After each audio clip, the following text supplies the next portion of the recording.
Un film qui est certainement la base de tous les films de guerre qui existent au cinéma depuis plus de 60 ans.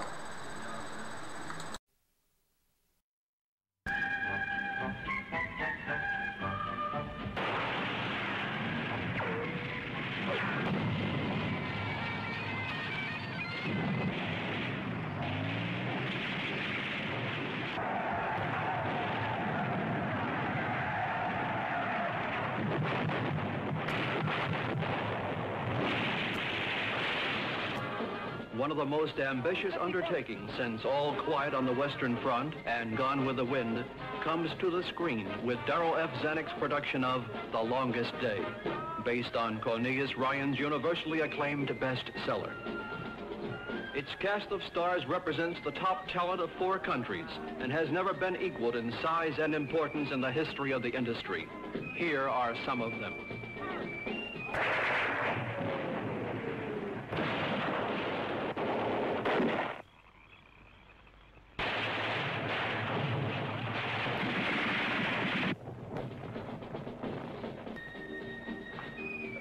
That was the only road the Germans can use to drive against our northern flank.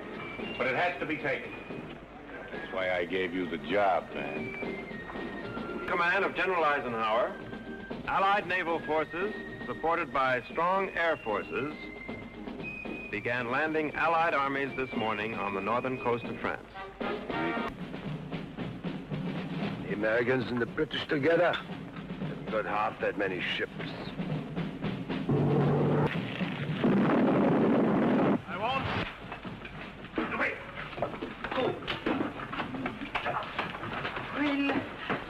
We'll be back.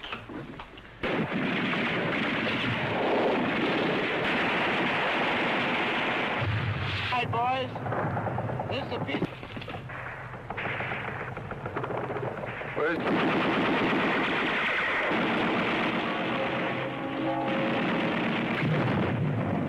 Kill a man? I mean, face to face? No. Neither had I.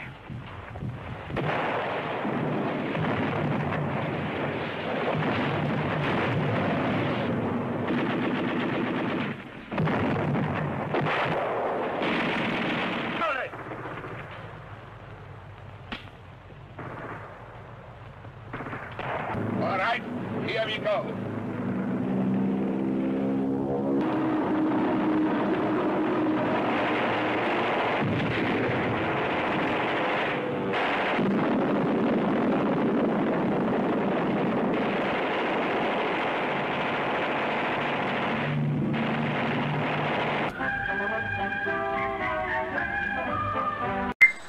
Oui, ce film est un monument. Le monument parfait du film de guerre, la référence du genre. Un film qui a été réalisé le 25 septembre 1962 par 5 réalisateurs, dont un qui est un peu le super réalisateur-producteur qui s'appelle Darryl Zanuck, mais on trouve aussi Ken Anakin, un anglais, on trouve un allemand, Bernard Vicky ou Andrew Morton, et aussi Gert Oswald, qui ont chacun réalisé, on va dire, leur film dans le film. C'est un monument, une référence du film de guerre. C'est un film qui a donné lieu en France, je crois, à une sortie quasiment nationale, avec même, je crois que ça a été, je crois même qu'il y a eu une séquence, la même Edith Piaf qui a chanté la chanson du film, il y a aussi tout ça, il y a même le général de Gaulle, il y a tout le gouvernement qui avait été invité à l'avant-première. C'est un film, c'est le premier du genre où on traitait d'un film de la Seconde Guerre mondiale. Après, il y en a eu d'autres, il y a eu la bataille des Ardennes, il y a eu le pont de Remagen, il y a eu plein de films de guerre de ce genre, mais celui-là, c'est celui qui a lancé la base, c'est celui qui a lancé la base. C'est un blockbuster. Pour l'époque, c'est un blockbuster. D'ailleurs, j'ai les chiffres que ça a coûté pour l'époque. J'ai encore les chiffres. Ça a coûté à peu près, tenez-vous bien, entre 8 et 10 millions de dollars. 8 millions de dollars pour l'époque. Alors imaginez aujourd'hui, c'est l'ordre du milliard. C'est 10 mois de tournage quand même. 10 mois de tournage sur 31 lieux différents. Alors bien sûr, ça n'a pas été tourné en Normandie même, parce qu'à l'époque, en 62 encore, les plages de Normandie étaient encore impraticables.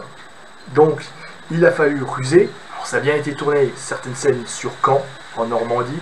Ça a été tourné aussi... ici, j'ai vu tourner, ça a été tourné en Normandie, donc c'est bien sur Caen. Mais surtout, le débarquement aura lieu... Enfin, ils vont tourner ça sur des plages de Corse. Voilà, on ne pouvait pas faire à l'époque. Pourquoi j'aime ce film? C'est vraiment un film parce que pour moi, j'aime le me revoir de temps en temps, même si c'est un film long, c'est un film quand même qui fait plus de 3 heures, mais c'est vraiment le sens de l'épique total.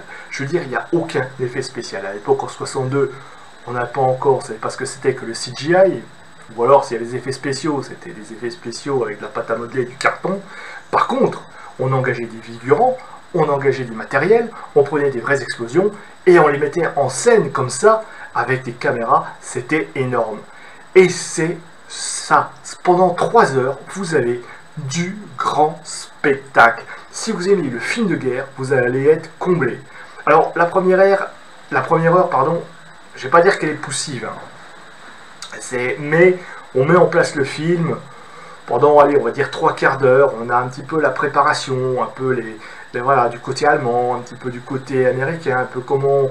dans les coulisses, on va dire, comment de l'opération s'est préparée, comment elle a été vue par les Allemands, comment elle a été préparée par les Américains, par les Anglais, les délibérations, parce que vous savez que c'était une opération qui n'était pas très...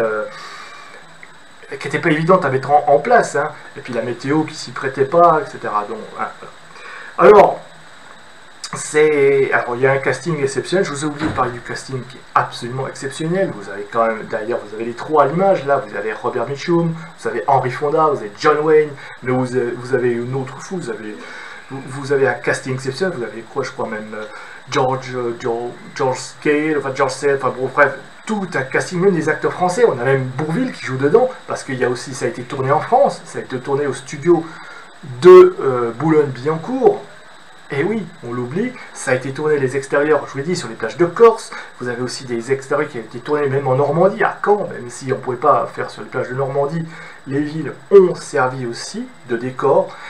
C'est un film, alors que je vous encourage, alors chacun fait ce qu'il veut. Je sais qu'il y en a qui aiment bien la VF, il y en a qui aiment bien la VO, mais je vous encourage à le regarder en VO. Pourquoi? Parce que justement, vous allez passer d'une langue à d'une autre, et vous allez être comme ça en immersion totale dans ce film qui fait plus de 3 heures. Vous allez être d'un côté, vous allez être avec les Allemands, après vous allez être avec les Anglais, les Américains, vous allez même être à un moment donné avec les Français, et si on a une VF intégrale, on ne ressent pas cela. Tandis que là, voilà, c'est plus intéressant de comprendre un petit peu, déjà, la manière dont le film a été tourné, c'est-à-dire c'est un film, allez, je dirais, c'est un film américain, mais qui est international, parce que on a quand même 3 réalisateurs de 3 nationalités différentes et qui vont apporter leur point de vue. Vous avez, je ne parle pas du réalisateur un peu au-dessus du chapeau, hein, David Zanuck, qui donne l'argent, c'est le producteur en fait. Mais vous avez quand même Ken Anakin pour toutes les séquences britanniques. Vous avez Bernard Vicki pour toutes les séquences avec les Allemands, qui est un réalisateur allemand. Et vous avez Andrew Morton pour toutes les séquences américaines. Et Elmo Williams qui a réalisé toutes les scènes de bataille. Magnifique d'ailleurs. C'est un film qui innove sur beaucoup de points de vue, pour l'époque. Alors bien sûr, aujourd'hui, ça a été dépassé, hein. Tout le monde a vu le soldat Ryan, tout le monde se rappelle de la scène d'intro qui prend au trip, parce que voilà. Mais il faut savoir qu'à l'époque, c'était la référence du genre. Et je veux dire, sans ce film d'ailleurs, il n'y aurait jamais eu le soldat Ryan. Il n'y aurait jamais eu le soldat Ryan. Si ce film n'avait pas existé, ça n'avait pas été un succès, plus qu'un succès, il a quand même gagné 2 Oscars en 1963, l'Oscar de la meilleure photographie et Oscar des meilleurs effets spéciaux, ce qui n'est pas rien quand même, c'est qu'il a impressionné toute une génération. Et Spielberg, notamment, qui s'est beaucoup inspiré de ce film pour faire ensuite ce soldat Ryan. C'est la référence en la matière du film de guerre. C'est à la fois épique, c'est à la fois drame, thriller, il y a même une réflexion sur la guerre à la fin, je vous en dis pas plus, mais il y a un monologue comme ça en huis clos qui en dit long sur la guerre. C'est d'ailleurs la seule scène, on va dire, un petit peu mélodramatique du film, philosophique. Je vous en dis pas plus sur la fin, je vous laisse voir ce film, parce qu'il y a peut-être des petits jeunes qui vont tomber sur cette vidéo, qui n'ont jamais vu ce film. Franchement, je vous encourage à le faire. C'est somptueux. Et puis bien sûr, il y a cette musique qui a été, je crois, qui a été composée, des arrangements de Paul Anka, de Maurice Jarre, enfin bon, c'est cette fameuse musique, ces fameux terres, je vais pas vous la chanter, mais on la connaît tous, cette chanson, parce que c'est vraiment la musique qui donne envie d'aller au combat. Alors, au point de vue des combats, justement, alors c'est pas des combats, on va avoir du sang, hein, on est en 62, ne vous attendez pas à voir des combats où il y a la tripaille qui sortent, mais c'est quand même spectaculaire. Savoir que rien que pour les figurants, vous avez un nombre incalculable de figurants. Hein. On a, je crois, j'ai noté ça quelque part, il y a 23 000 soldats qui ont été réquisitionnés pas de l'époque, hein, des 23 000 soldats américains et français, parce qu'à l'époque ils étaient encore en France, enfin bon, les bases françaises, qui ont été recrutés pour jouer dans ce film en tant que figurants. Déjà, mais il y en a eu plein d'autres. C'est un film qui a été totalement réalisé en naturel, on va dire, en grandeur nature. Et rien que pour ça, ça vaut le coup. 2 plans séquences qui sont magnifiques, des séquences aériennes où on survole la plage comme ça, et on peut voir justement le nombre de soldats qui sont présents pour le film fantastique. Et aussi, alors là, pendant la bataille de Ouistreham, vous suivez quasiment toute une progression des soldats du commando Kiefer à travers la ville, je dis bien à travers la ville, sous les mitrailleuses ennemies comme ça, en vue aérienne, tout ça, mais c'est somptueux, c'est même très avant-gardiste pour l'époque, et savoir que ça a été réalisé sans CGI, c'est encore fantastique, quoi. Je veux dire, est-ce que c'est un film qui pourrait se voir aujourd'hui? Oui, on pourrait se refaire ce film aujourd'hui, mais ce serait avec des moyens numériques, forcément. Là, on avait quand même des moyens colossaux pour une saga colossale. Alors, il faut savoir que ce film, à la base, eh bien, je vous ai raconté une petite anecdote assez sympa, c'est que ce film aurait dû être réalisé par un Français, un réalisateur français qui s'appelle Raoul Lévy, et qui avait racheté les droits du bouquin d'un auteur, je crois que c'est un auteur britannique, je crois, Cornelius Ryan, qui avait écrit justement l'histoire de ce film, et il avait racheté les droits pour en faire un film. Il a commencé à faire les premiers montages, mais il a vite abandonné quand il a vu l'ampleur de la tâche, et du coup, eh bien, il a revendu tout le bébé à Daryl Zanuck, qui en a fait la petite merveille que voici. Et c'est dommage parce que s'il avait été soutenu, si son projet avait abouti, le jour le plus long aurait été un film français du bout en bout. Bon, c'est comme ça. Mais c'est un film qui a quand même été intégralement, enfin, en partie, grande partie tourné en France, puisque les studios de Boulogne-Billancourt ont servi à l'époque aussi de décor. Donc quelque part, la France est dans ce film, non seulement parce que à cause de ça, mais aussi de son casting, il y a des acteurs français, je vous l'ai déjà dit, il y a Bourvil dans le rôle du maire qui est assez truculent. Voilà. Bref, c'est un film que je vous dis, il faut voir aussi en VO, parce que sinon, on perd l'intérêt de ce film.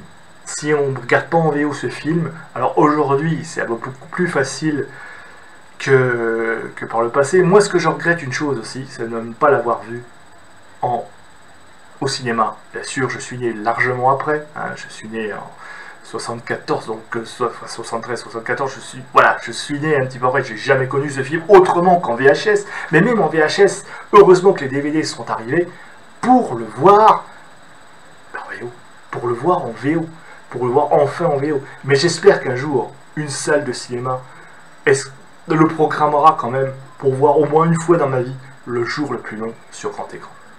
Bon, on peut toujours espérer. Donc, voilà. Donc, c'était vraiment le film qu'il faut voir si vous n'avez jamais vu. En plus, si vous aimez les films de guerre, les grandes campagnes, un peu l'histoire, c'est un film qui est assez réaliste et qui donne, pour l'époque, enfin, ça a servi de base. C'est une très bonne documentation historique. Il faut savoir que les conseillers militaires ont autant été du côté des Alliés que du côté des Allemands. Ça a été des vrais conseillers militaires. Il y a eu des généraux. Il y a même Eisenhower qui a servi de conseiller militaire sur ce film. parce que oui, bah, il chapeautait, c'était le grand général en chef. Il a donné aussi ses avis. Le commandant Kiefer, et oui, qui a servi de conseiller militaire dans ce film, en même temps avoir participé à la bataille, il a aussi donné son ressenti d'homme. D'ailleurs, le commando Kiefer qu'on voit apparaître à la bataille de Ouistreham dans ce film, et ça, il n'y a pas eu beaucoup de films, à part celui-là, qui rend hommage à notre commando de BRR français, n'est-ce pas, commando Kiefer? Bref, c'est un film que tout le monde, encore aujourd'hui, j'ai envie de dire, même les jeunes générations peuvent apprécier, tellement il est bien fait. Et en plus, on va dire, il prend pas parti. Alors, on sait, voilà, c'est ni allié, il va ni aller du côté allemand, ni du côté, voilà. On voit tout, on voit comment les Allemands ont vu de leur côté cette bataille, sachant que, et on le sait, que Erwin Rommel avait tout anticipé dès le départ.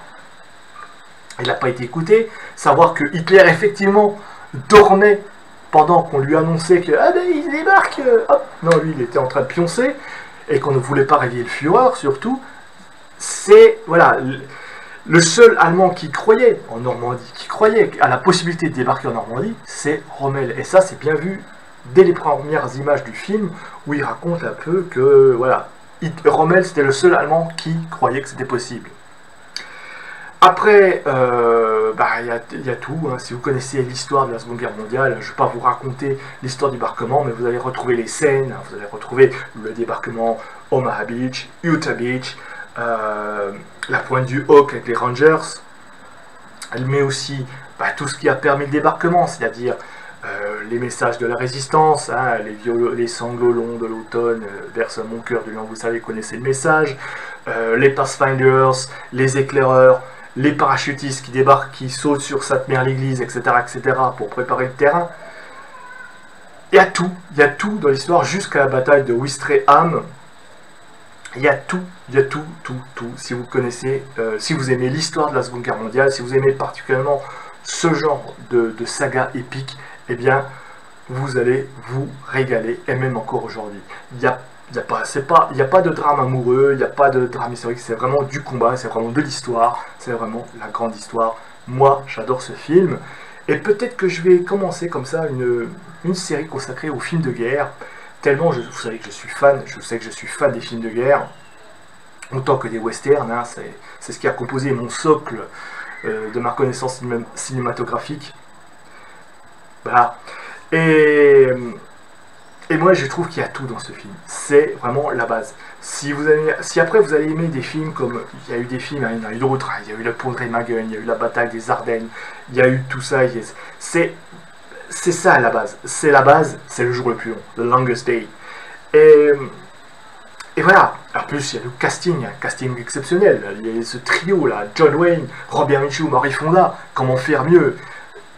Voilà, en plus il y a des vannes, il y a des répliques, il y a un petit peu d'humour aussi, il y a un petit peu d'humour, surtout les séquences filmées avec les Anglais, où il y a cet humour anglais, cet humour britannique assez spécifique comme ça.